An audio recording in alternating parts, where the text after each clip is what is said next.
এবার চলে যাব মুর্শিদাবাদের বড়োয়া থানা ঘেরাও। সেই বড়োয়া থানা ঘেরাওয়ের ছবি দেখাবো আগে।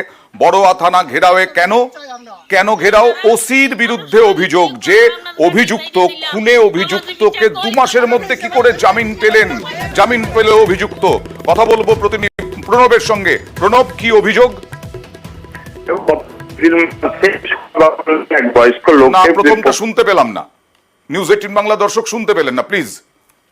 দেখো, গত এপ্রিল মাসে তোমার সুকুমার বাগদি বলে এক বয়স্ক মানুষকে তোমার পিটিয়ে খুন করেছিল গ্রামেরই কয়েকজন, তার বিরুদ্ধে অভিযোগ উঠেছিল। তারপরে কিন্তু বড়োয়া থানার পুলিশ তাদেরকে গ্রেপ্তার করে এবং তাদের জেল হেফাজতে হয় এবং তারপরে তারা কিন্তু জামিন পেয়ে যায় 2 মাসের মধ্যে।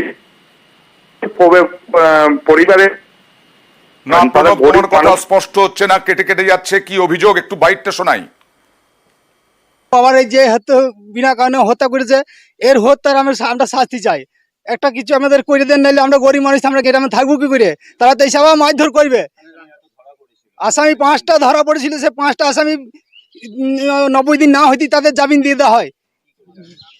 বিনা টাকার ঘুষ খেলো, খেয়ে তাদের কোনো প্রমাণপত্র তাদের ঠিক মতন দিল না কোর্টে, তার জন্য তারা জামিন হয়ে যায়।